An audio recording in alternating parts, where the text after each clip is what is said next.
The swimming pool in the artwork bought by the Podestas actually exists. It is the subterranean swimming pool at Biltmore Mansion in Asheville, North Carolina. This was the home of multimillionaire Gloria Vanderbilt, who recently passed away at the age of 95. Here we have Gloria and her two sons, Anderson and Carter Cooper. Carter committed suicide when he was 23. Anderson is a well-known news reporter for CNN. Why does Gloria's swimming pool appear on paintings of tortured children? Is it a coincidence that the little boy so strongly reminds me of Anderson Cooper, Gloria's son? Could there be a connection between her swimming pool and the entertainment with young children for the elite, as mentioned in the infamous Podesta emails? Anderson Cooper, son of Gloria Vanderbilt, world-renowned and award-winning reporter for CNN. He was caught overdoing it from time to time, making things look much worse than they actually were. But hey, maybe he's just a bit of a drama queen. At least it led to some funny responses on social media.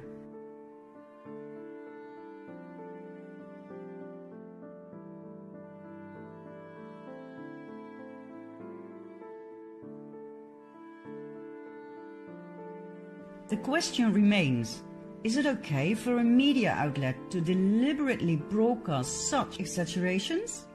Is that honest broadcasting? Is it okay to influence the public with headlines such as these?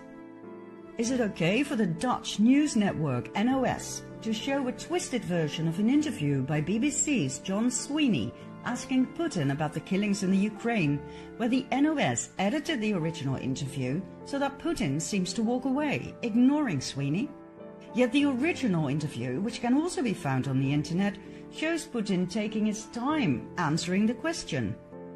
Is it okay for several American news outlets to accuse Trump of raping a 13-year-old girl together with Jeffrey Epstein, a convicted pedophile? Is it okay that there's a deafening silence from the mainstream media now that the flight records show that it wasn't Trump but Bill Clinton who joined Epstein at his parties with underage girls on Orgy Island? Is it okay that Trump's words about MS-13 gang members being animals were totally twisted, obviously on purpose, so that he seems to refer to immigrants being animals?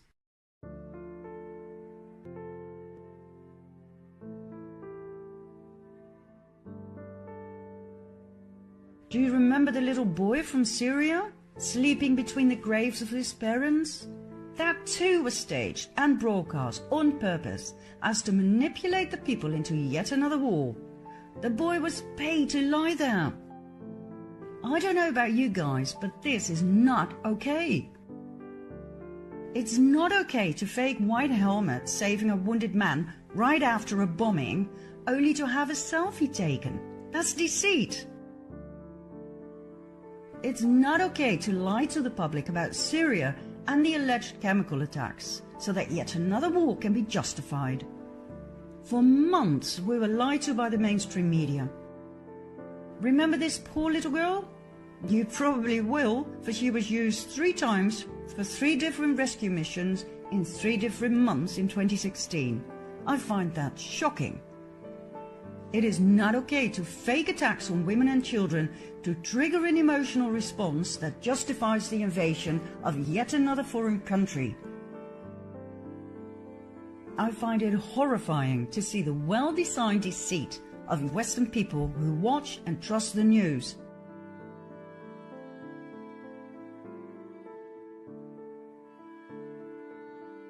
Do you remember this one?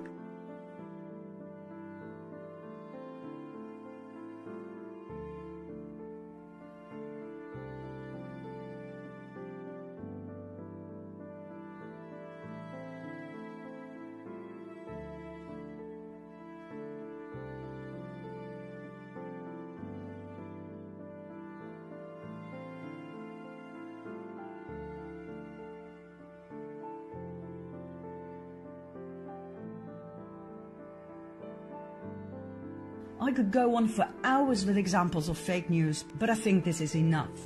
For now at least. I'll give you 2 more to digest. In 2015, during a presidential rally, Trump imitated reporter Serge Kovaleski, whom he had caught lying.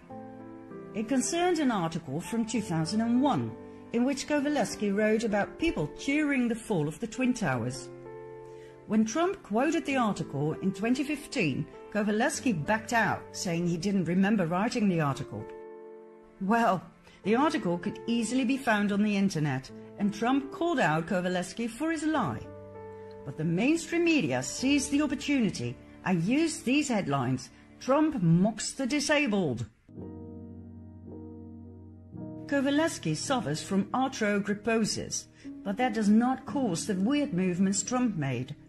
On other occasions, and in exactly the same way, Trump had imitated Senator Jim Mattis, presidential candidate Marco Rubio, a general, and a bank manager who all got away with lies.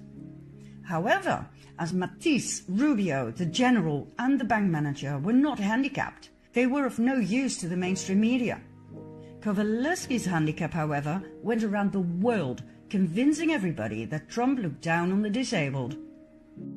And I must confess, I too fell for it.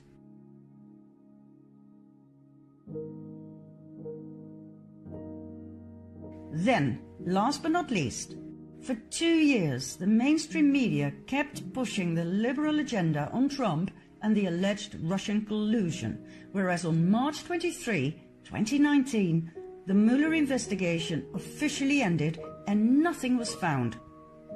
After 2 years of doing everything they could to take Trump down, they found absolutely nothing. Trump was cleared, yet the mainstream media kept repeating, "Something has to be wrong with this president." Trump's official innocence is completely hushed up, just like they didn't say a word about the countless pedophiles that were arrested under Trump. Total radio silence. From the beginning, Trump has been warning us about the mainstream media as the #1 enemy of the people. And the more I study the subject, the more I understand that Trump is actually correct. The mainstream media uses its power to steer the public into a desired direction. The spreading of disinformation is nothing new. Back in the early 1950s, the CIA set up Operation Mockingbird, a large-scale program in the US with the sole purpose of manipulating news media for propaganda purposes. Leading American journalists were recruited into a propaganda network.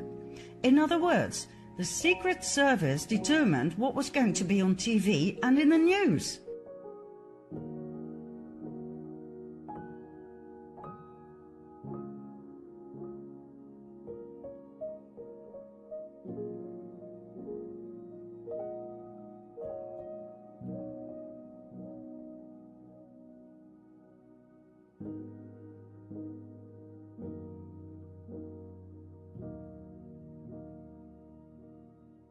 Has anything changed? No, apparently not. German whistleblower Udo Ulfkotte, high-profile journalist for the Frankfurter Allgemeine, stated in front of the camera that he felt deeply ashamed to have consistently lied to the public for over 25 years.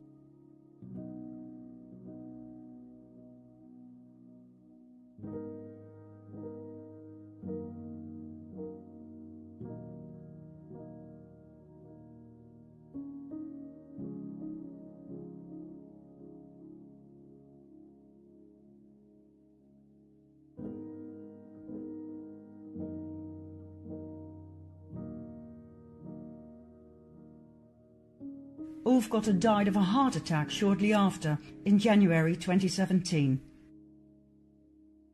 The illusion of choice. We think, there are so many channels, how could they all be in on it? Well, that's easy. This shows you who owns whom. Do you see it? There are only 4 companies. CBS seems to be independent, but is owned by the same billionaire as Viacom. When you give people the illusion of choice, they believe they are free. And if you want to find out why the mainstream media push the liberal agenda down our throats, All you have to do is follow the money. Who paid major contributions to Hillary Clinton to support her work and the liberal agenda? That's right. CNN, NBC, News Corporation, Turner Broadcasting, Thomson Reuters, Newsmax Media, Time Warner, Viacom, Comcast, HBO, AOL, Hollywood Foreign Press Association, Public Radio International, Public Broadcasting Service, Huffington Post Media Group, Carlos Slim, the largest shareholder of the New York Times, James Murdoch of 21st Century Fox, Judy Woodruff, co-anchor and managing editor of PBS NewsHour, Howard Stringer, former president of CBS, George Stephanopoulos, ABC News chief anchor and chief political correspondent, Mort Zuckerman, owner of New York Daily News and US News and World Report, and The Washington Post, owned by Jeff Bezos of Amazon, well known for its censorship of quite a few books on controversial topics. Censorship is one of the greatest dangers to a democracy and to freedom of speech. 3 more major sponsors of Hillary Clinton are Google, Twitter, and Facebook. Google and its YouTube are highly active in the field of censorship, just like Twitter and Facebook. It will come as no surprise that pro-Trump posts are among the most censored ones, as are posts of critical thinkers and researchers and anyone who dares question the official narrative of events such as the ones I presented in part 1. Pro-Hillary posts are never censored. Doesn't that make you wonder? Remember Correct the Record and Media Matters for America? Those are the kind of censorship companies that work behind the scenes of Facebook, Twitter, Google and YouTube to delete anything that opposes the liberal agenda. And guess what? Correct the Record is now promoted by AFAS, the global activist network that I once thought so highly of. AFAS was co-founded by Res Publica and Move On. Res Publica received $250,000 from George Soros. Move On got $1.6 million from Soros. AFAS's founding president and executive director Ricken Patel has consulted for the Rockefeller Foundation, the UN, the Gates Foundation and the International Crisis Group, with Soros as chairman and Frank Giustra as CEO. Remember our friend with the pedophile logo from part 4? AFAS's co-founder is Tom Perriello, former Virginia congressman, best buddies with Obama and executive director of the Open Society Foundations of George Soros, one of the main parties behind the notorious and destabilizing migrant caravan invasion. It will come as no great surprise that AFAS strongly opposes President Trump. This is what we call controlled opposition.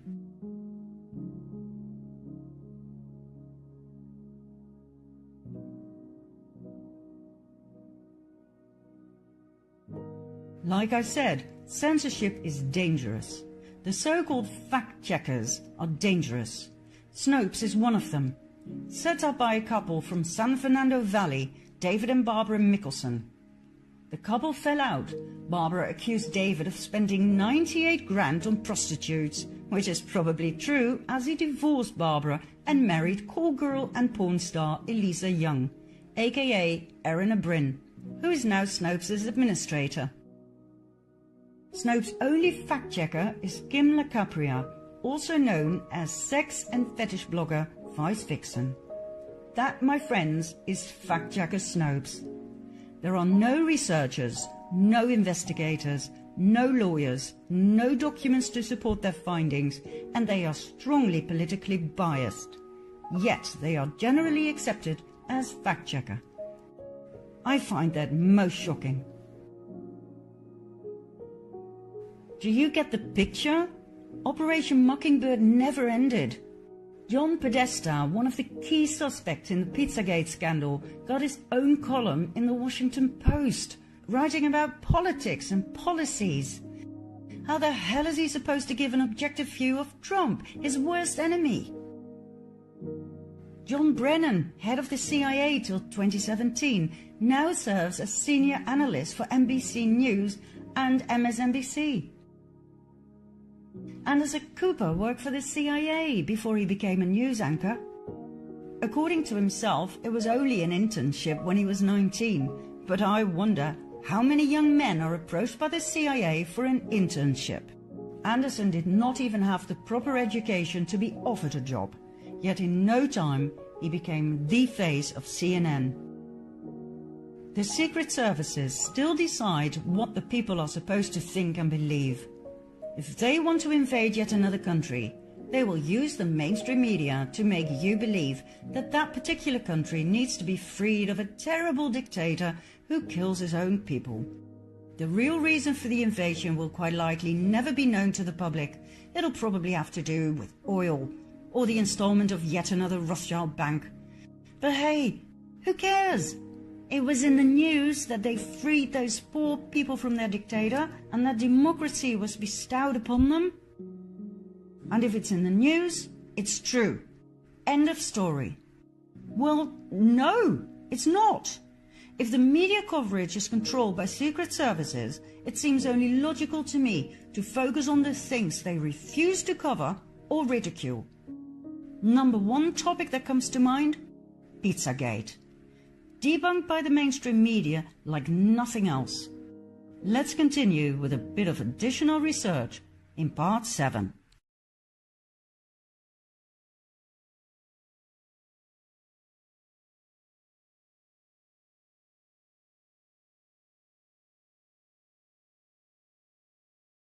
This is Marina Abramovic, a Serbian performance artist who likes to display the limits of the body and the possibilities of the mind.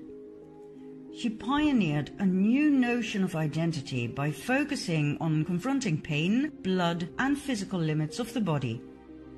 Let's have a look at her work.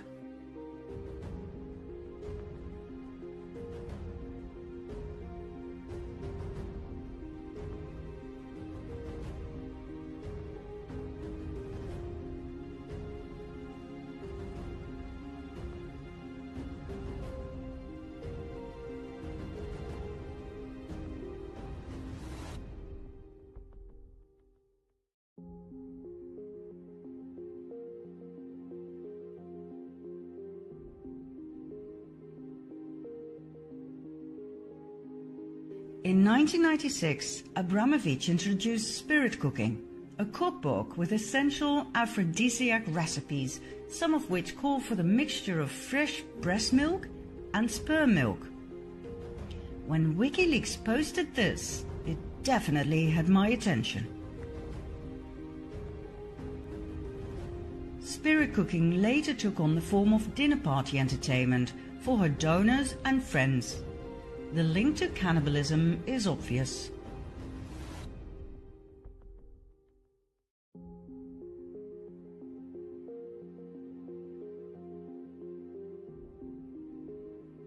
Abramovic furthermore made her appearance in the leaked Podesta emails. Why am I not surprised? I discovered this photo of Abramovic and John of God. Exactly. The very same Brazilian healer who was recently arrested and charged with multiple accounts of abduction, abuse, rape, child trafficking and murder. The very same personal healer of Bill Clinton. This picture is particularly interesting for the Dutch viewers. Before Willem-Alexander became King of the Netherlands, his mother Beatrix was on the throne. She frequented Abramovic's performances. On this particular occasion, she wore a brooch that seems to be a pizza slice. Now this may be far-fetched, but let's see. Meet Maxima Zorreguieta, born in Argentina and now married to our king Willem-Alexander van Oranje-Nassau, and daughter of the late Jorge Zorreguieta, who served as cabinet minister during the so-called Dirty War of dictator Jorge Videla. Maxima had 4 sisters and 2 brothers. One of her sisters is Dolores, an artist who came to the Netherlands in 2005 to exhibit her work. The exhibition was called Love Romance. Have a look for yourself.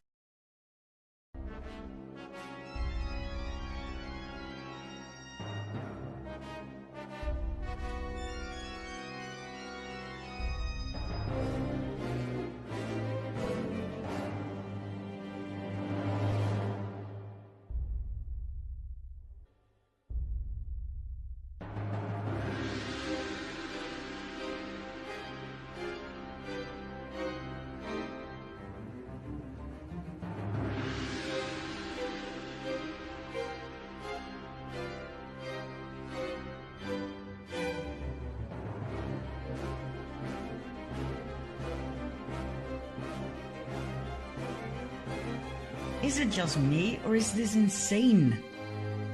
To me, this looks like an outcry for help from a severely traumatized woman.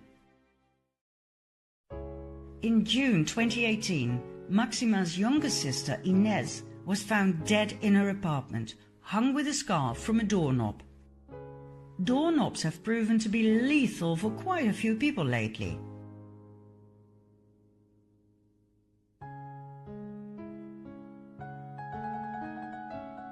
In other words, not suicide, but murder. Was Inez Sorreguieta about to spill the beans on the Cabal?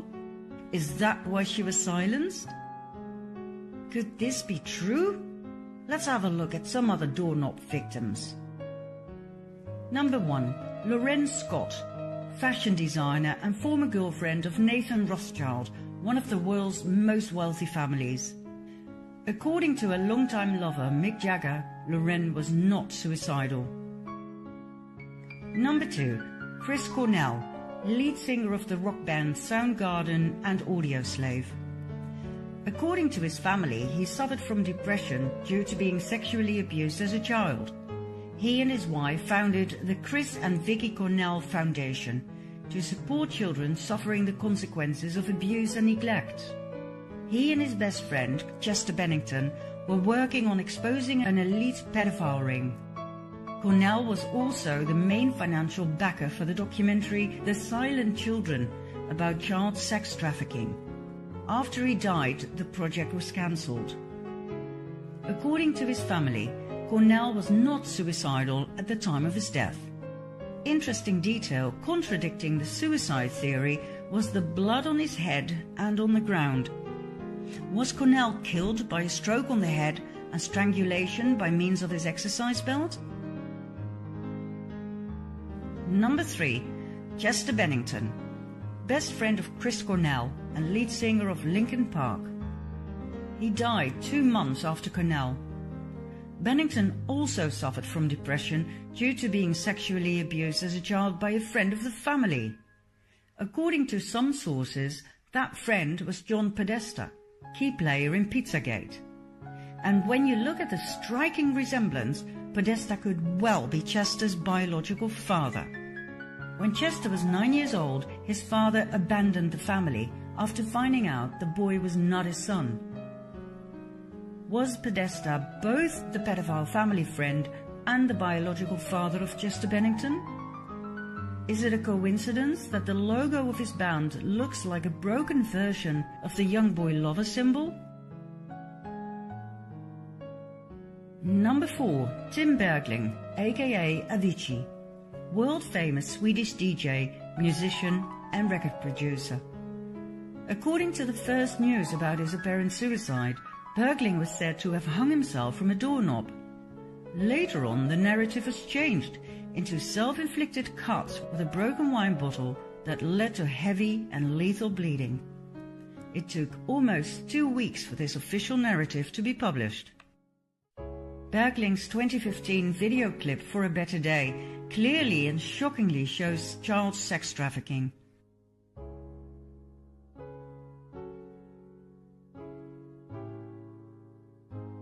At the end of the video clip, Bergling turns out to play the part of the abused boy, now grown up and ready to take revenge on his abusers.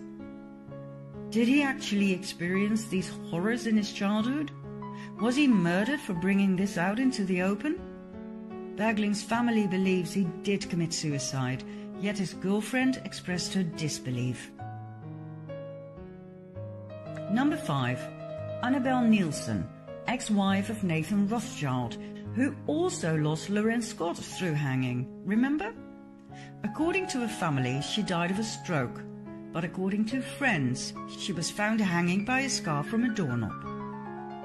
Number 6.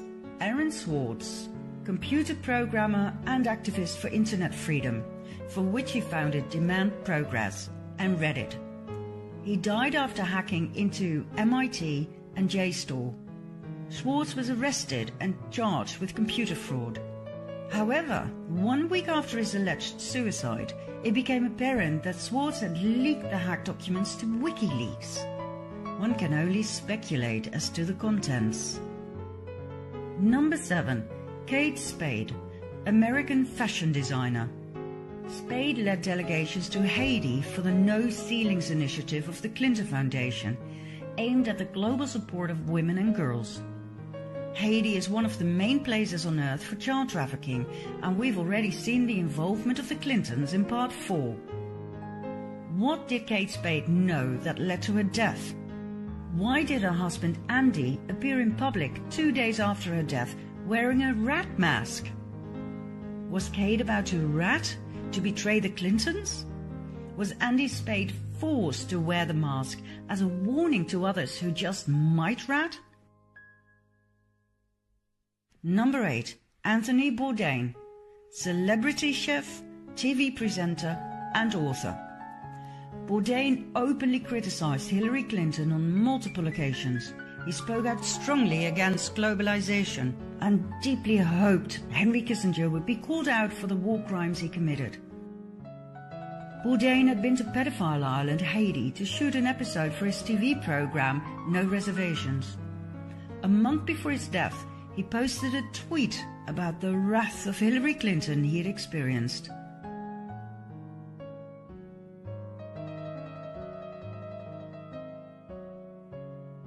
Followed by this one, even more outcalling.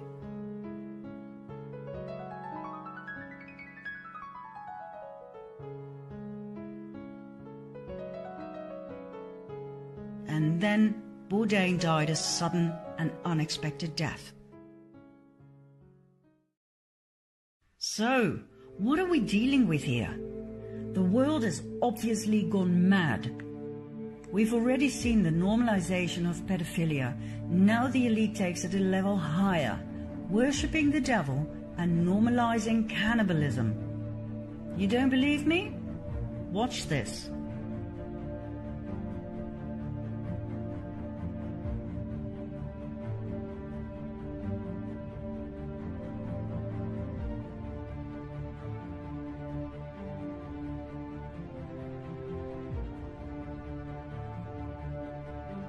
Is this really the sign of the devil?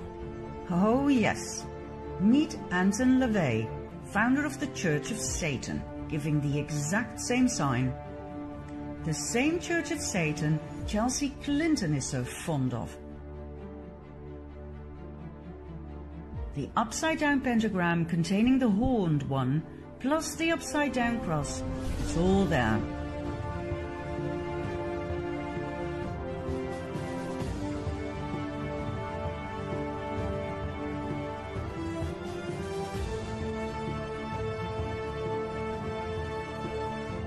So, we have Satan,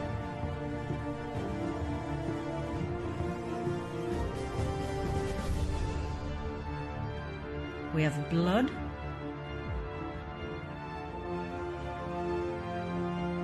we have body parts,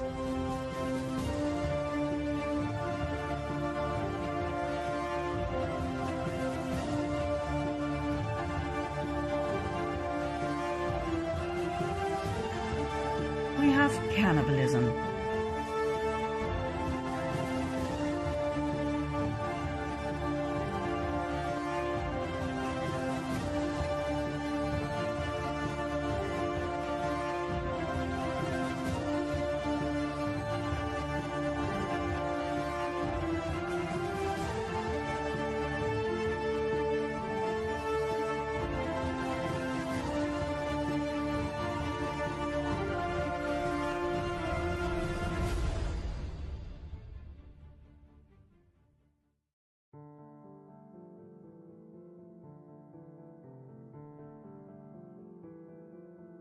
Statues of Moloch, an expression of the devil, are now watching over several American cities.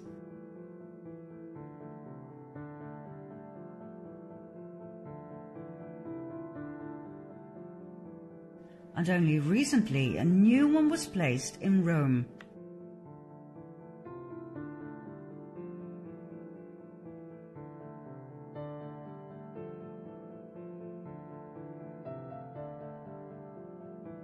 Let's go back to the Dutch royal family and see how far this insanity goes.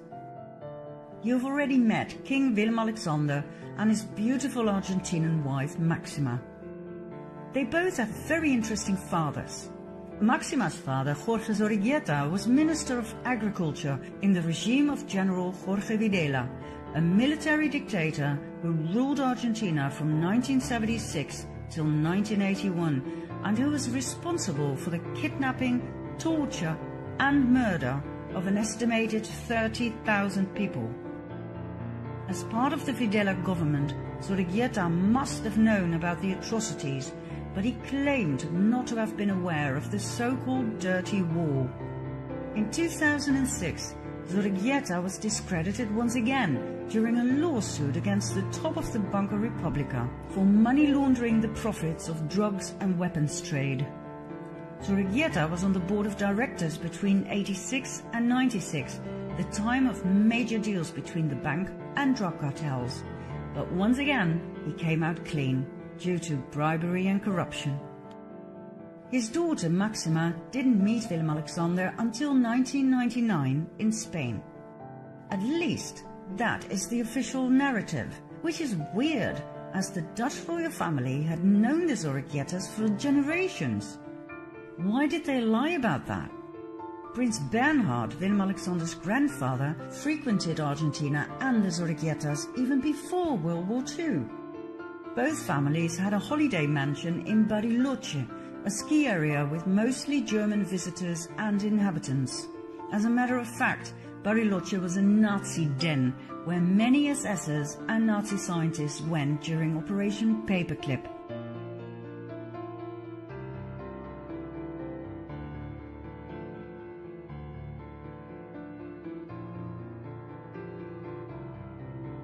I was taught in school that the Nazi leaders were all convicted in the Nuremberg trials, that justice was served.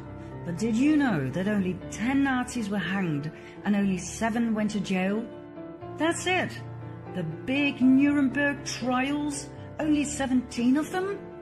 Did you actually think, like I did, they all got what they deserved? Well, think again. They had way too much knowledge. Most of them were welcomed with open arms. NATO, NASA, they all loved them.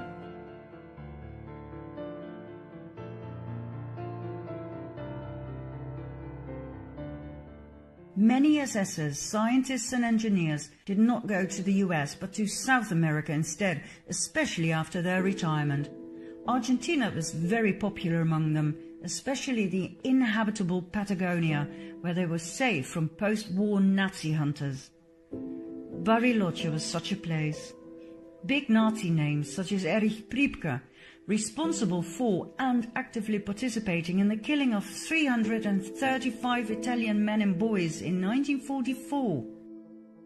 Reinhard Kops, SS officer who helped many Nazis escape to Argentina after the war. Josef Mengele, the Angel of Death from Death Camp Auschwitz, where he performed horrific experiments on children. And Adolf Eichmann, one of the major organizers of the Holocaust, all lived in Bariloche, later the favorite ski location of the Dutch royal family and the Zorriguetas. Both King Willem-Alexander's father and his grandfather were German. Both were part of the Nazi movement. Klaus von Amsberg, Willem-Alexander's father, was a member of the Hitler Youth. His parents were active participants in Hitler's NSDAP. When journalist Wim Klinkenberg wrote an article about Prince Klaus's Nazi past in Panorama magazine of December 1965, Dutch Prime Minister Kals personally interfered. he was stiffed about the contents of the article, in which clear evidence was presented that completely contradicted the official story about our prince's past. Carls ordered all 420,000 magazines that had only just been printed to be destroyed. Incriminating evidence, documents, letters, etc. against the Dutch royal family were stolen from journalist Klinkenberg's home. The people of the Netherlands were not to find out about the dark side of the royal family. King Willem-Alexander's grandfather, Bernhard von Lippe-Biesterfeld, was member of Hitler's NSDAP, the SA and the SS, where he served Himmler's elite cavalry, the Equestrian SS.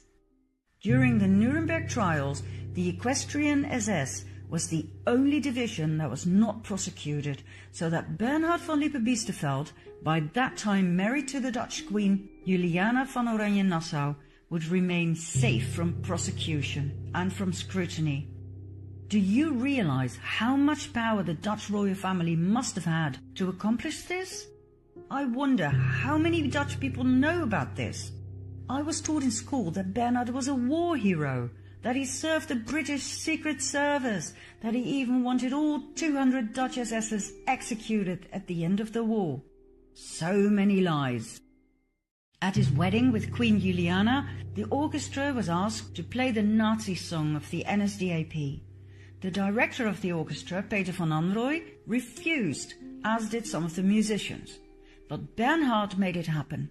The song was played, many guests offered the Nazi salute, and the musicians who had been willing to play the song were later rewarded with a medal.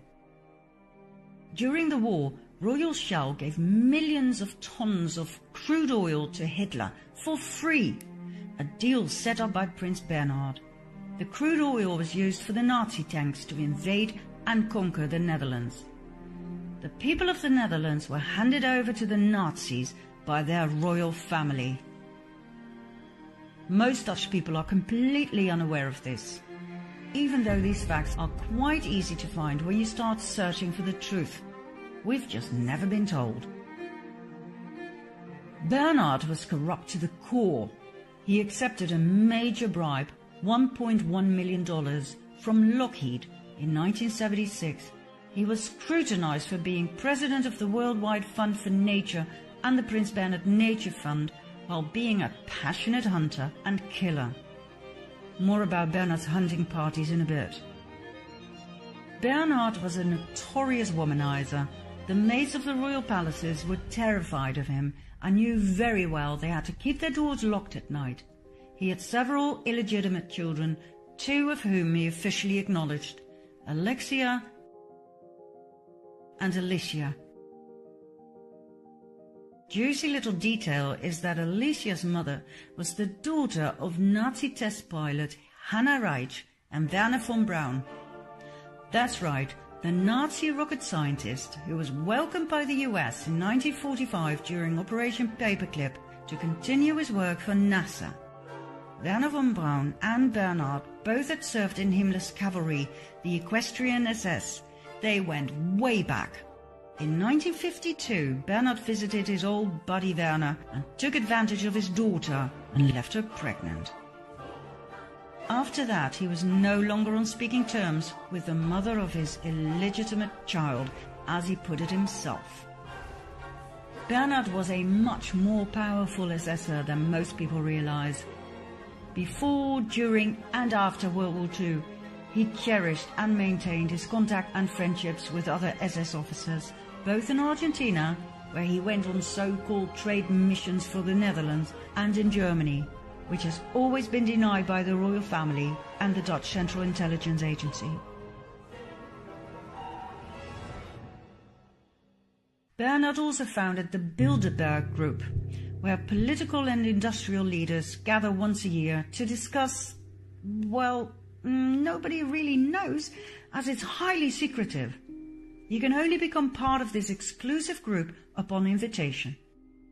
When Prime Minister Luns tried to enter the conference in 1977, he was literally thrown out. There's one thing all researchers agree on: the Bilderberg Group is definitely Cabal. There's one more thing Bernard was known for, and this is where it gets really dirty. It's the main reason why I put so much emphasis on our royal family. And this is something everybody needs to know. Come quickly to part 8.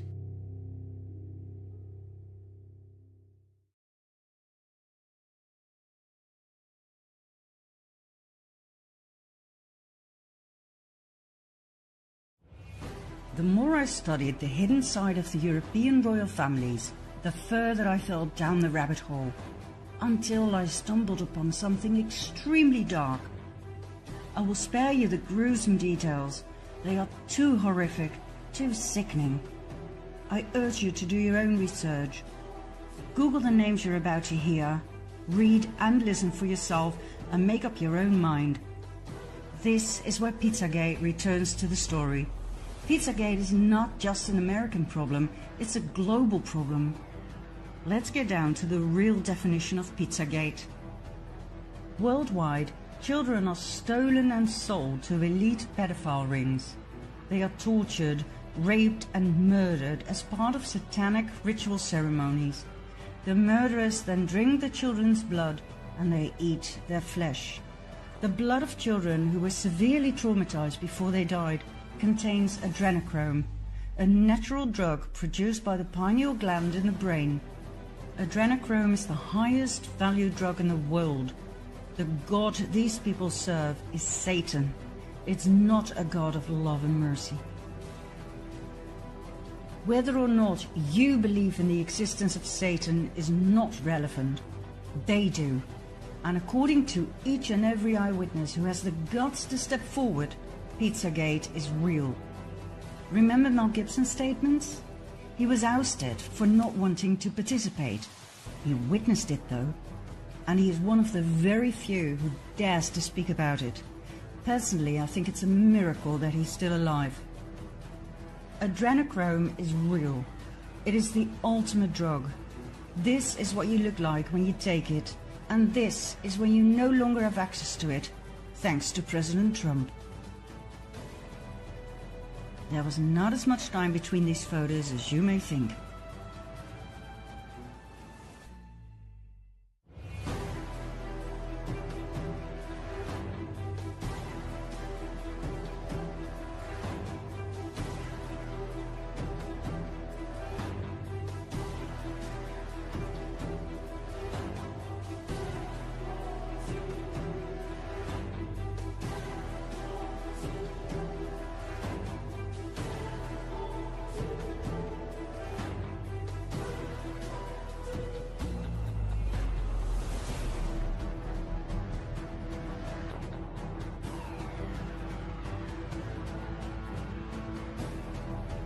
Not many children survive the satanic ritual ceremonies. The very few ones that do were not meant to be killed. They were there to sexually serve the elite. Royalty, sheikhs, top politicians, bankers, judges, church leaders, worldwide. Most survivors were born into satanic cult families. When you study all of the survivors' accounts, you will see they have a lot in common. The same description of the atrocity inflicted upon them, the same names of perpetrators, and the same elite they belong to. The problem, however, is that these survivors are not believed by most people. It's easier to assume that they're insane or attention seekers than to face the horrible truth. Furthermore, not many survivors dare to step forward. They are simply too traumatized. I spent countless hours listening to their horrifying accounts. I read police reports, and I am convinced these people are not crazy. They are not attention seekers nor liars. Their stories are consistent. Please do your own research and find out about the following victims and/or eyewitnesses. The Dutch Annemarie van Blijenburg, Toos Nijenhuis, Anneke Lucas, and Ronald Bernard. The Irishman Richard Kerr, brother and sister Gabriel and Eliza Dearman from the UK, the American Sarah Ruth Ashcroft, and the Australian Fiona Barnett. Whenever a child sex offender was arrested in the Netherlands and its neighbouring Belgium, think Mark Dutroux, Roberts Mikkelsons, they all swore they were supplying children for a large elite network. They were not believed. They were presented to the public as lone wolves, operating on their own. Most viewers will now once again experience some more cognitive dissonance.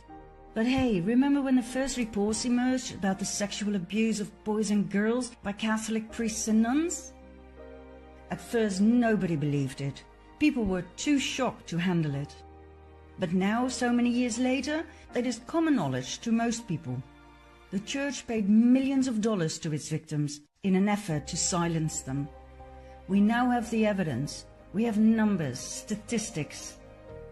People have grown used to the idea that priests, bishops and cardinals rape children on an enormous scale. And if you think the popes washed their hands in innocence, you're in for a big shock. Now I realize that satanic cult offerings of babies and children is a step further than sexual abuse. But I can assure you that more and more victims will soon speak up. And step by step, people can work their way through their cognitive dissonance so that soon we'll be able to save these children. Where do these children come from? How come they can simply disappear without a trace, without worried parents who report them missing? They come from orphanages, children's homes, youth detention centers. Some are homeless. Many are refugees fleeing wars. These children are stolen, sold. We're talking the fastest growing trade here. According to the survivors, not only the Dutch but also the British royal family are heavily involved in all of this. Back in the 1980s, a major controversy arose when it became clear that Prince Charles was a very close friend of Jimmy Savile, a notorious pedophile. Not only Charles, the entire royal family loved Savile, as did Prime Minister Margaret Thatcher. Savile was named by many victims and was said to have been extremely violent and cruel. He was never prosecuted and died a free man. Then there's the interesting close friendship between Prince Andrew and convicted pedophile Jeffrey Epstein. Epstein held several young women as sex slaves, hiring them to his elite friends such as Prince Andrew. The royal family has always denied the allegations.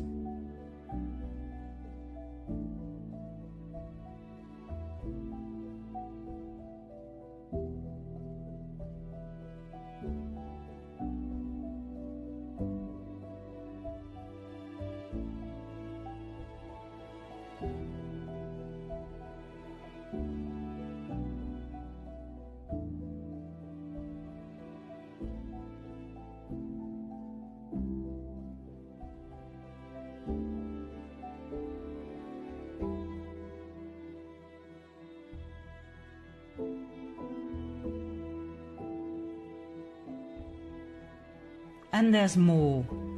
In 2015, a video emerged, shot by a Swedish tourist at Buckingham Palace. It shows a naked boy climbing out of a window of the palace using a bedsheet. The boy cannot hold on and falls to the ground.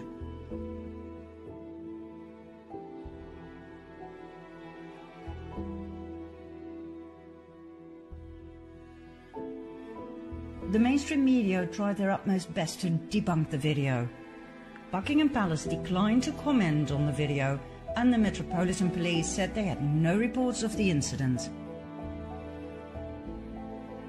Now, I don't know what it is with the royal family, but something's definitely weird.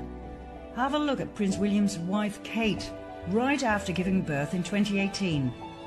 Why on earth would she pick a dress that is identical to the one in the horror movie Rosemary's Baby, where Rosemary gives birth to Satan's child? What kind of an insane coincidence is that? According to the satanic ritual abuse survivors, the popes too were and are heavily involved. Pope Francis, Pope Benedict. Like I said, they do not wash their hands in innocence. On the contrary.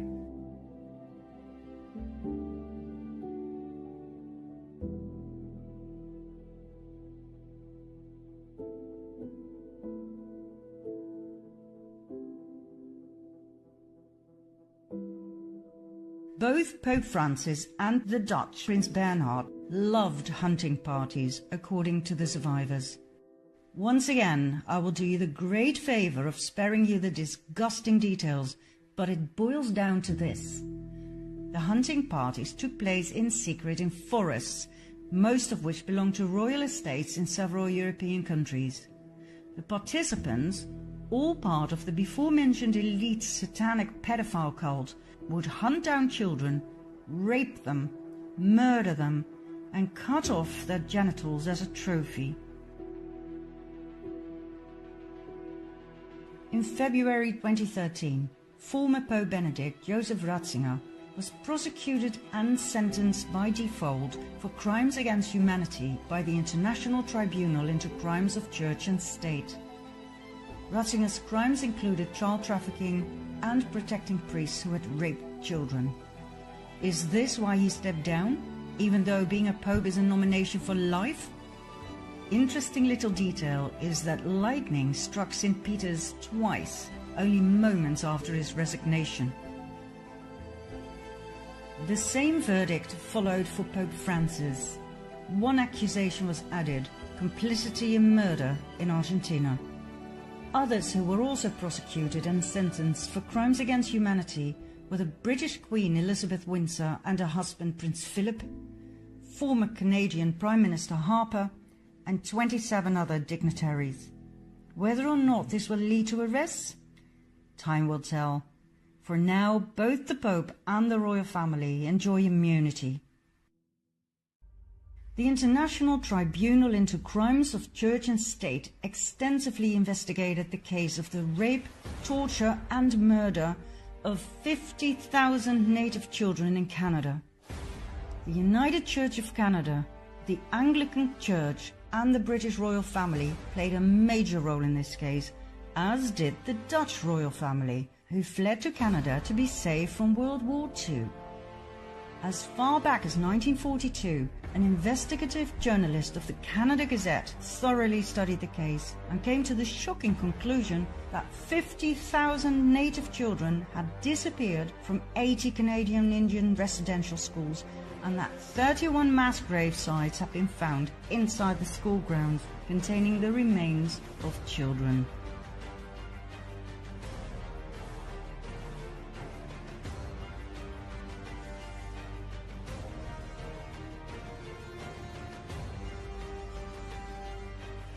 Now, as shocking as this may be, it is nothing new.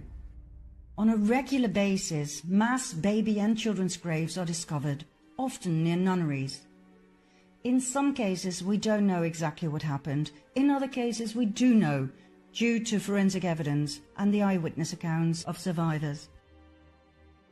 Mel Gibson was right when he said that satanic cults with child sacrifices are nothing new. It goes way back into history. For thousands of years, children have been murdered to please Satan, Lucifer, Baal, Moloch, or whatever you want to call him. I have found many paintings of child sacrifice in Catholic churches during my own research. It's part of human history, but that doesn't mean it's okay.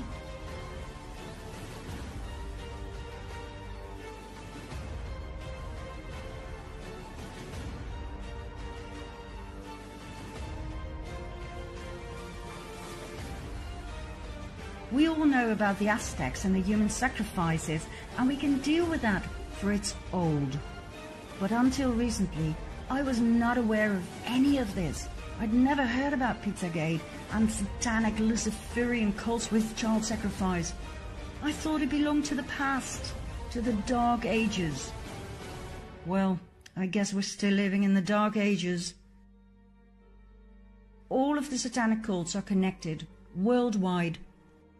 People at the highest level are only at the highest level because they participate.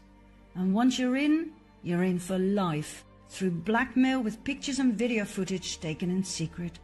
And some don't even need blackmail, they simply thrive on the pain and suffering of others. Some names have been named, others will follow soon. The people will be shocked to the core when this comes out. Let me give you one piece of advice. When the video of Hillary Clinton and her right hand, Huma Abedin, raping, torturing, mutilating and killing a little girl comes out in the open, do not watch it. You will not sleep again.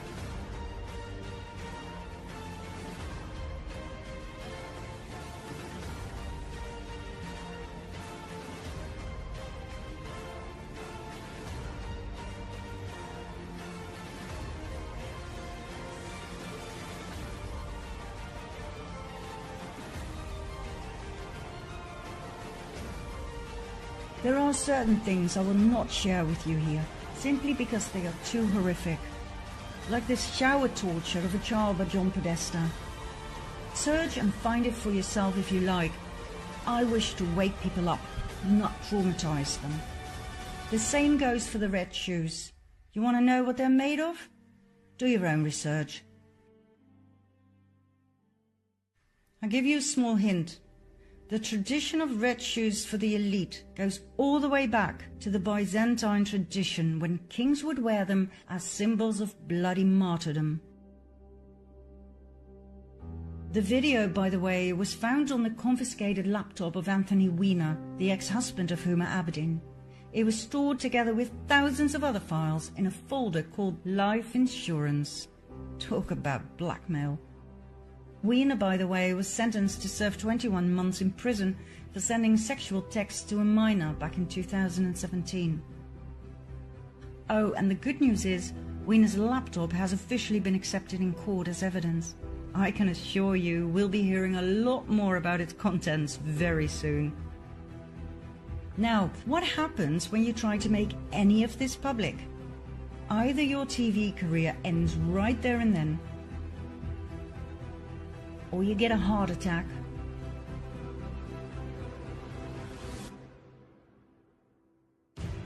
or your plane crashes,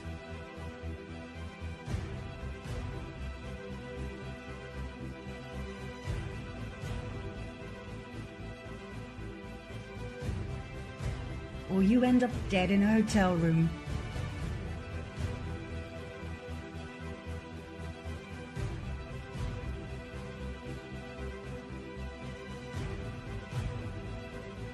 Or you are found with a bullet in your back, or you commit suicide.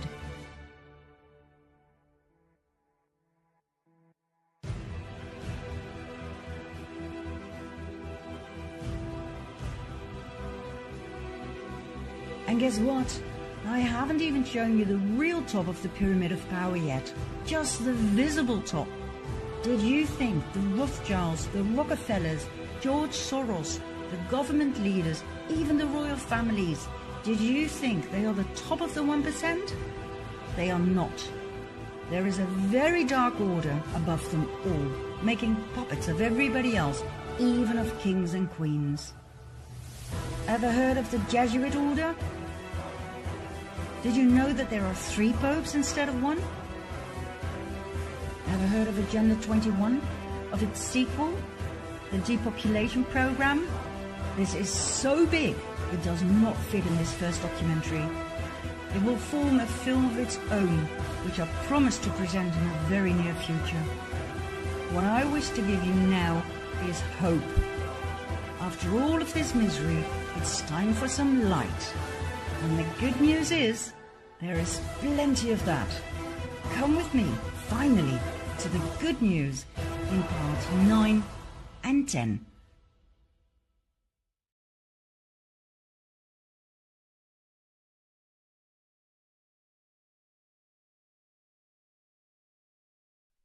When Q arose on October 28, 2017, little did we know that a new era had started. Something big, something massive started unfolding before our very eyes, but most people remained completely in the dark.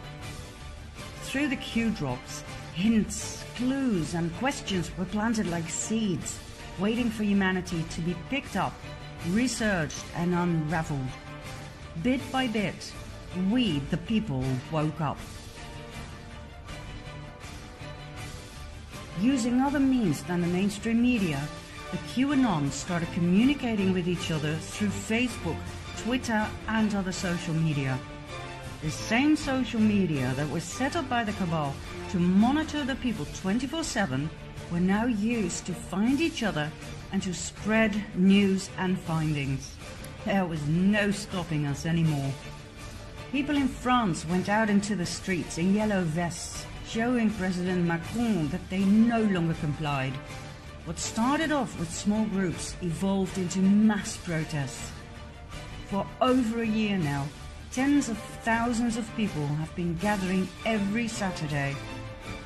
Not just in France, but in Spain, Germany, the Netherlands, Sweden, Bulgaria, Turkey, Poland, Hungary, Taiwan, Australia, Iraq, Israel. The mainstream media tried to make people believe it was just a fading phenomenon, but the people saw through their lies. George Soros then intervened in his own special way. He paid his people to mingle with the yellow vests and start riots. The ever-successful way to discredit a group of protesters with peaceful intentions, made them look like vandals and aggressors. Soros's rats attacked the police. But this strategy didn't work either. His rats were not very smart. They forgot to put on yellow vests, and in the heat of the fight they shouted, "Paris! Paris! Antifa!" Then they forgot who they were supposed to attack, so they went for the yellow vests as well. Macron got scared. He told the French police to strike down the protests with all means necessary. But the police officers took off their helmets in solidarity with the yellow vests. What else could the Cabal do? Use extreme violence. Army forces were deployed. Snipers were put on rooftops to shoot at the yellow vests if necessary. Thousands of people got injured. People died. France is in the middle of a civil war, but the mainstream media remains silent. 23 yellow vests have died for believing in a better world.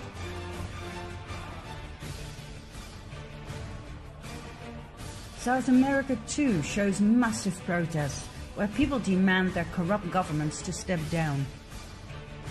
The world is experiencing the biggest revolution ever. The worst nightmare of the Cabal has come true. The people have woken up.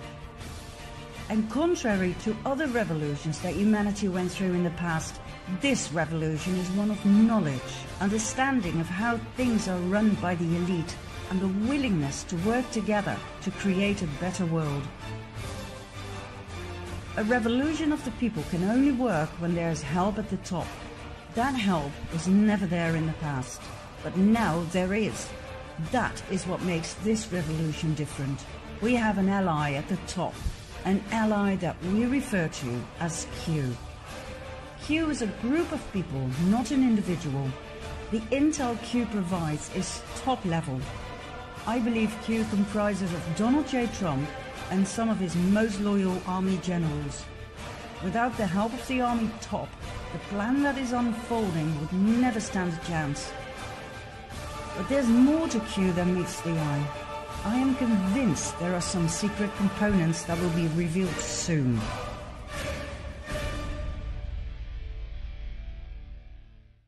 President Trump and the entire Q team are working out a plan that has been in the making for the past 20 years. A plan so all-encompassing, it took this long to calculate every step, every move to perfection. Every possible outcome of each and every step was thoroughly mapped out, leading to the next optimal move. We're talking probability calculation at the highest level. How do we know? Because Q made predictions of events that we, the people, could never have foreseen. President Trump gave clues in his speeches that pointed to events that were about to unfold, but most people didn't even notice them. The mainstream media made fun of them, but the QAnons recognized them and realized just how brilliant Q really was. Let me give you a few examples. In the middle of a press conference in November 2017, Trump stopped a few times to take a sip of water from a small plastic bottle. It seemed weird, completely overdone. He repeated this a month later in the middle of a talk about national security. He held the glass with two hands like a child. The mainstream media went hysterical, claiming the president was either retarded or suffering from some degenerative disease. The Anons, however, knew immediately that he was pointing out something. The water bottle contained Fiji water. Fiji water is bottled on the Isle of Wakanda. In 1973, Wakanda was bought by a Canadian businessman, David Gilmour. In 1996, he founded Fiji Waters. In 2016, Claire Bronfman, heiress to the multi-billion-dollar Seagram liquor fortune, bought 80% of Wakanda from Gilmour and financed the setup of Nexium on the island. Exactly, the sex cult run by Keith Raniere, who branded his initial into the women that he kept on the island as sex slaves, who were lured in by sweet-faced Alison Mack, the Smallville actress. The ball started rolling, arrests were made, and in April 2019, Raniere was found guilty on all charges, including racketeering and sex trafficking. Some of his victims were minors. Claire Bronfman and her sister Sarah pleaded guilty on all charges, as did Alison Mack. More incriminating things will come to the surface soon. Nexium donated a large amount of money to the Clinton Foundation. Claire Bronfman was CEO of a company called Bronfman Rothschild, as was Evelyn Rothschild and his wife Lynn. Remember them from the previous episodes? Isn't it fascinating how the same key players keep popping up? There's one more disturbing thing about this case, which involves the Dalai Lama. In May 2009, the Bronfman sisters organized an event with the Dalai Lama in Albany. There was a lot of criticism towards the Dalai Lama. How could he connect his good name with a sex cult? But he decided to go anyway. 10 days after the event, the Dalai Lama Trust was founded. According to its tax filings, the trust received $2.2 million in donations in its first year. Was the Dalai Lama bought to connect himself to Nexium? According to an inside Nexium member, this was indeed the case. The Dalai Lama's office and the Bronfman sisters denied the allegation. Now that this has come out into the open, it would be nice if the Dalai Lama would at least explain why he went along with the sex cult or apologize. But instead, he blames Trump on unethical behavior. Now, why was the Fiji case so important? Nexium will soon turn out to be just a small fish compared to what's coming. Think crimes against children, sex trafficking, and satanic child sacrifice. Think big names like the Clintons, the Obamas, and the Podestas. What Trump did was he started off with a case important enough to be presented to the people, but small enough not to completely shock them. He chose Nexium to let the public get used to the major offenses that are about to be revealed. This is what we call red-pilling the people, a term coined in the movie The Matrix. Do you want the blue pill or the red pill? If you choose the red pill, you will be shown the truth, and there's no way back. Here's another example of Trump's brilliant strategy. In June 2017, Melania boarded the presidential plane on her way to visit a youth detention center with Mexican migrant children who had been separated from their parents. She wore a coat with the text, "I really don't care, do you?" It was a strange choice, for the coat wasn't fashionable at all, and the text was quite provocative, to say the least. Once again, the mainstream media went into a frenzy, but the QAnons knew the Trumps were giving yet another clue. The coat turned out to be a Zara product. An investigation made clear that Zara made use of slave labor. As a result, Armancio Ortega, founder and CEO of Zara, resigned 6 months after Melania's action. Yet another clue that was being given by Melania was the fact that these children were not separated from their parents, but saved from child traffickers. More than 8,500 CEOs resigned over the last 2 years, many for unclear reasons, just like Hugh had predicted. Was Trump indeed draining the swamp like he had promised? One of Q's crumbs that was repeated several times was, "We have the server." It quite clearly referred to Hillary Clinton's server, the one she tried so hard to destroy before it would be used against her in a court of law. But how did the Q team lay their hands on it? The clue was given in Helsinki, Finland, when Trump met Vladimir Putin on July 16, 2018. Trump openly asked the audience, "Where is the server? Where are the servers? They are missing. Where are they? What happened to Hillary's emails? 33,000 emails. They're gone. Just gone. I think it's a disgrace." Remember the scene with the soccer ball? Putin handed Trump the ball and said, "The ball is now in your court." Trump took the ball and said, "This will go to my son, Barron." He then threw the ball to Melania. What was so special about the ball? Why the big smiles and the twinkling in their eyes? What was going on here? And why did Melania post a tweet with this picture later that year? Many QAnons agree on the theory that the content of the servers was inside that soccer ball, containing enough incriminating evidence to put a lot of people in Washington, D.C. behind bars for life. Try evidence for the Uranium One scandal, where Hillary Clinton, as Secretary of State, and with knowledge and approval of President Obama, gave Russia control of 20% of America's uranium by approving the Rosatom deal. The Russian company Rosatom had bought the Canadian company Uranium One in 2010, 3 years after the latter had purchased Eurasia, owned by Frank Justra, our friend with the pedophile logo from Part 4. Remember? Justra had officially stepped down after the purchase, so why did he donate $145 million to the Clinton Foundation right after the Rosatom deal was signed? Why on earth was he too embraced by the Dalai Lama? And why the hell did he get the Dalai Lama Humanitarian Award when he is involved up to his ears in child trafficking?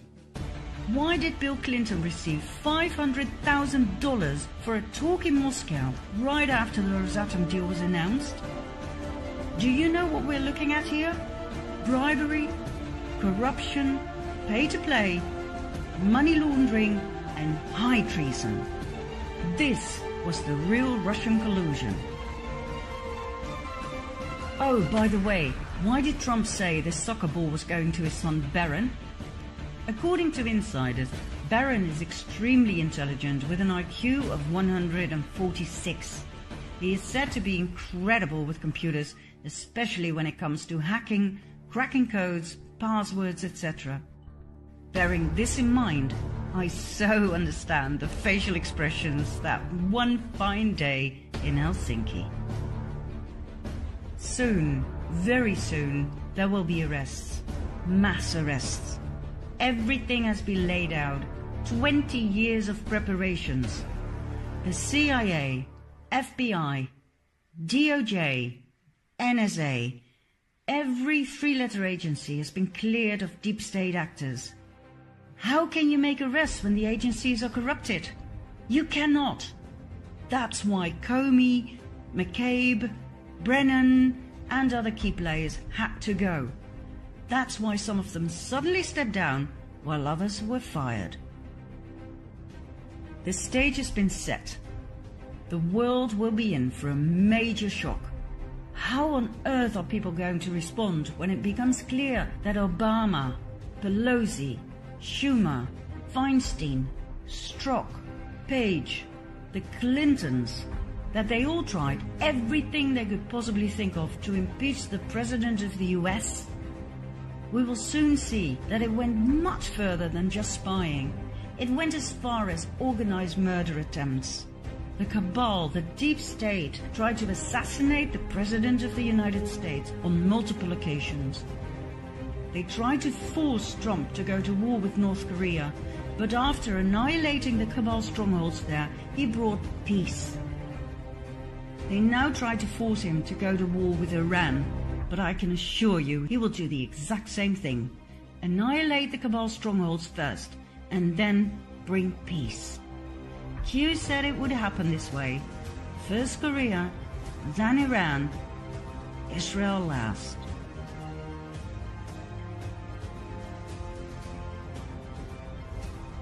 Then there is Obama's high treason. Everything you were told about him by the mainstream media will soon turn out to be false, falsified on purpose. Soon we will be presented with hard evidence concerning his birth certificate, his ties to the Muslim Brotherhood, the extremist party behind ISIS. Pictures such as these will start to surface.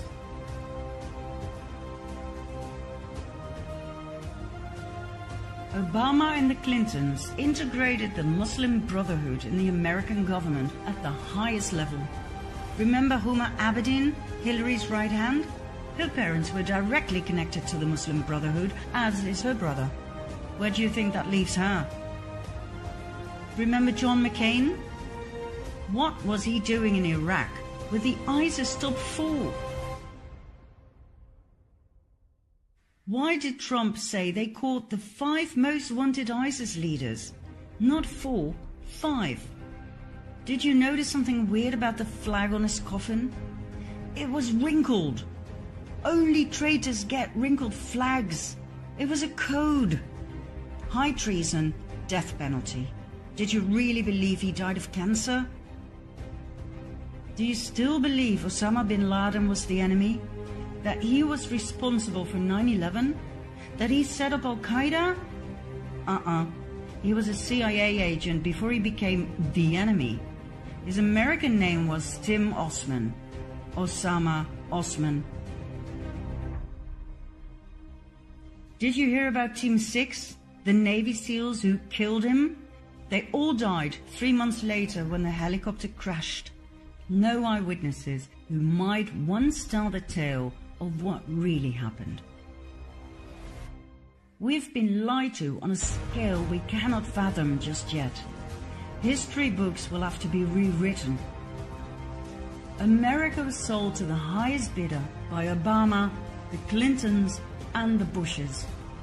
Do you realize the state of shock people are going to be in when the truth finally hits the surface? Do you understand why Guantanamo Bay has been fully upgraded and expanded? Do you have any idea how many sealed indictments there are waiting for the perfect moment to be unsealed so that arrests can be made? More than 100,000. Many will be prosecuted for treason, some for high treason. High treason means capital punishment, death penalty. There will be chaos and shock, but there will be guidance from totally unexpected mystery guests.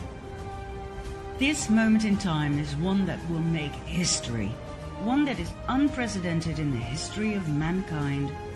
Do you think I'm exaggerating? Find out in our final part, number 10.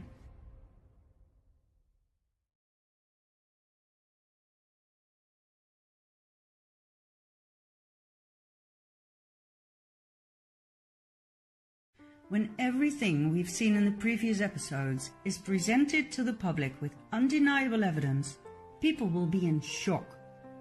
The normal way to deal with shocking information is to first deny it and ridicule the messenger, then get scared, angry or depressed, and finally accept it as the new paradigm. This will take some time. I believe we're going to need a spokesperson to convey to the world what happened. Somebody who will be believed by everybody, Democrats and Republicans alike. That person cannot be Donald Trump. He will be hated by the Democrats, no matter how much peace he brings upon them. If I were to choose, for the US at least, it would have to be JFK Jr., John as his father used to call him. Loved and trusted by the entire nation, mourned by every American citizen. Too bad he is no longer amongst us. Or is he? When I first heard about the possibility of him still being alive, I thought, oh God, not yet another conspiracy theory. But when I did some more research, I started doubting. This is an aerial photograph of JFK's memorial. That's right, it's a Q. Remember this code?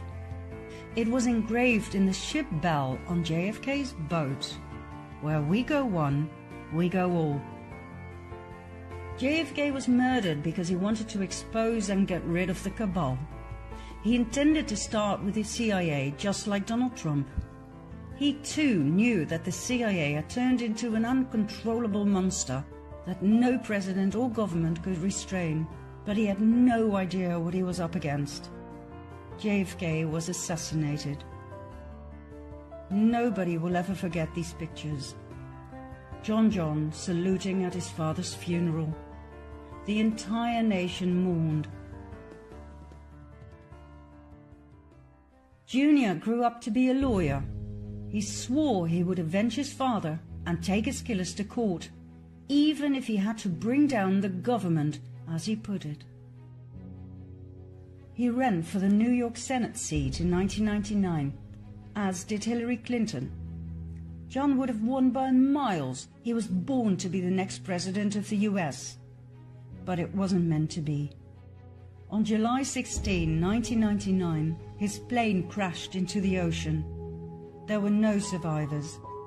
All three on board, John, his wife Carolyn, and her sister Lauren, died upon impact. Their bodies were retrieved and cremated. The remains were kept in Tiffany blue boxes before they were scattered at sea. The entire nation was in shock. Donald J. Trump was in shock. He and John were close friends. When John died, Trump swore he would finish his mission. He promised he would take the murderers of JFK, Sr. and Jr. to court. He swore to drain the swamp. Could John Jr. still be alive? Is it possible that he staged his own death, knowing there was no way he would survive the wrath of the Cabal? The only way to possibly fulfill the mission was to stay low. A master plan was developed, and in the course of 20 years, every single step was analyzed and executed. An entire team was put together with insiders at the top who were willing to give their lives for the cause, the annihilation of the Cabal and the liberation of the people. They left hints and clues as to inform those who had already woken up to the truth. Trump communicated directly with the people by means of his Twitter account, thus avoiding the corrupted mainstream media. In every speech and every tweet, he used codes for the QAnons to pick up on.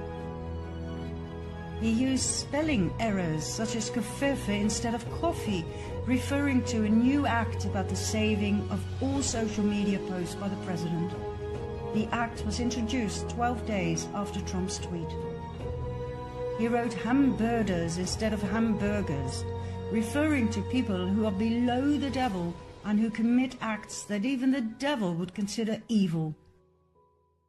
He wrote smoking gun instead of smoking gun, referring to the secret, perverted orgies of John Podesta and friends.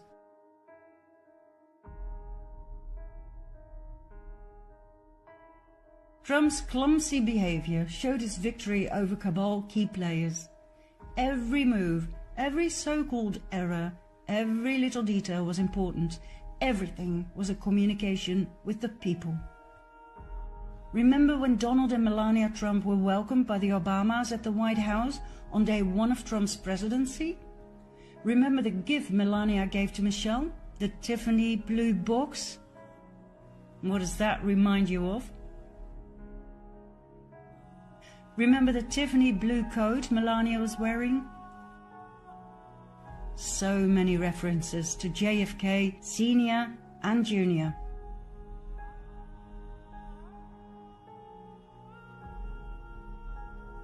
There's one more clue that John might indeed have staged his own death.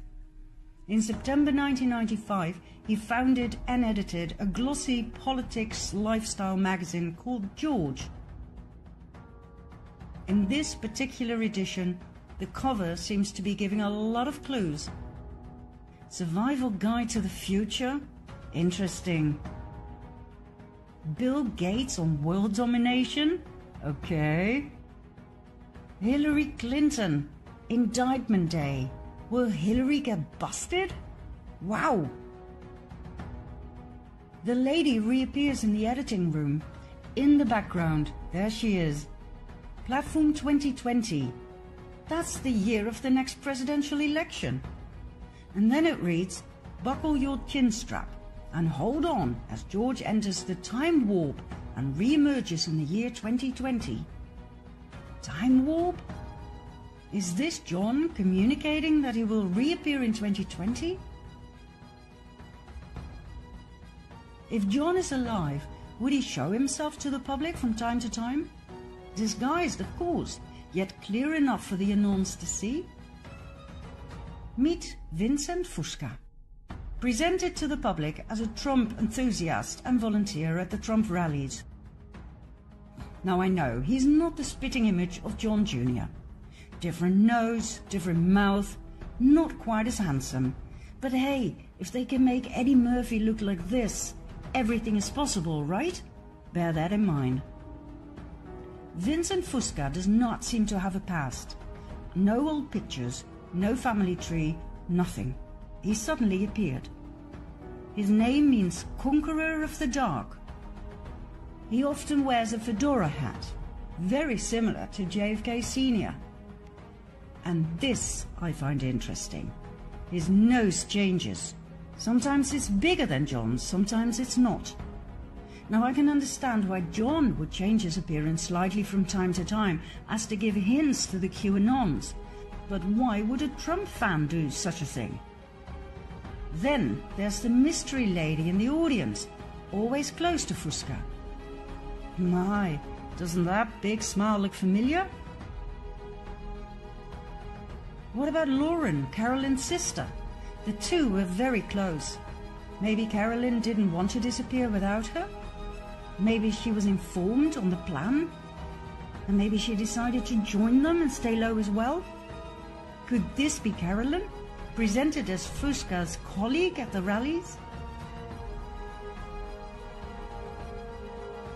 When Q was asked, is JFK Jr. alive? The answer was no. But when Senior dies, Junior no longer is Junior. The question should have been, is JFK alive? Where does all of this leave us? With the perfect spokesman when he is needed. And that may be sooner than you think. As soon as the FISA documents are released, the sealed indictments are unsealed and the arrests are made, that's when I expect him to step forward.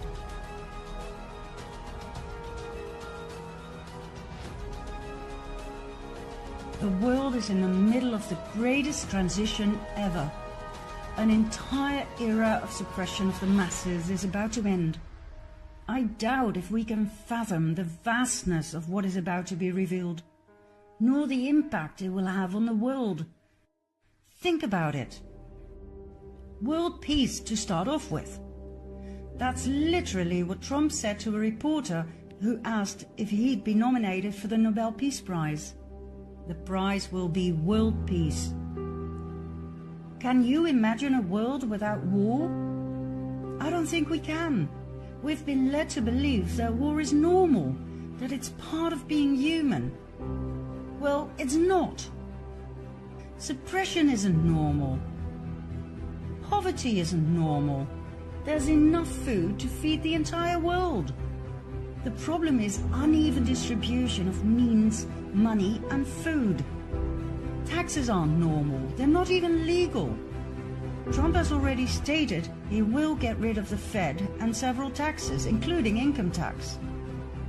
As we have seen in part 2, they are illegal, unconstitutional. Can you imagine how much money can be saved that way? Can you even begin to imagine what even distribution will look like?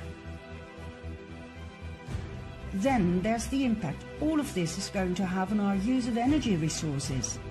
I'm sure you've heard of Nikola Tesla, the famous inventor of many beautiful things in the area of electricity, magnetism and physics in general. An absolute brilliant mind who wanted to share his invention of free energy with the world. This was a thorn in the side of the Cabal, who made billions of profit with oil, coal and other fossil fuels. Tesla was arrested, his work was stolen. All his inventions were seized by the American government. John Trump, Donald's uncle, was a brilliant physicist, electrical engineer and inventor. During World War II, he joined the National Defense Research Committee. In 1943, he reviewed and analyzed the Tesla papers right after Tesla died. That's right, Tesla's inventions on clean and free energy, on anti-gravity and on much more that has been kept hidden from the public because there was no money in it, fell into the hands of Donald Trump's uncle, whom he loved and greatly admired. Guess how that fits in Q's plan to save the world. Oh, and there's one more thing. Take a look at this picture. Doesn't John Trump remind you of someone? Somebody very important in the truth movement? Julian Assange. Could he be John Trump's son? Donald Trump's cousin? Let's put it this way. Nothing surprises me anymore, and it sure makes sense. And bearing in mind all the magnificent inventions of both Nikola Tesla and John Trump, I wouldn't be surprised either if they had invented a time machine.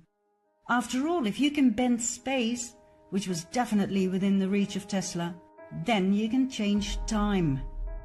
If quantum physics is correct, if you can really jump from one timeline to another parallel one, you can time travel, change certain things and go back without people noticing a thing. Unless you leave clues behind, like a magazine that seems totally out of place. Like Q predictions of specific outcomes that could impossibly have been foretold, not even with the use of quantum probability theory. Is that how Q works? With direct knowledge of the future through various timelines, probability waves?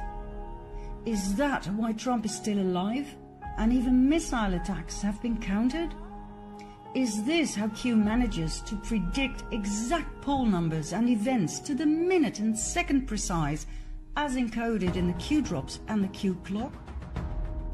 Is this how the mysterious author Ingersoll Lockwood was able to write a book in 1889 and another one 4 years later about young Baron Trump and his adventures through a space-time portal guided by a man called Don, the master of all masters? All current topics are in the books. Dirty politics, an unexpected candidate, a man called Pence, Russia, even the exact location of the Trump Tower. 1889? The mysterious author also wrote a book about the last president. Furthermore, his name appears on a watch, the Ingersoll Trump Pocket Watch. The same sort of watch used by the White Rabbit in Alice of Wonderland, a tale often referred to by Q. Time travel?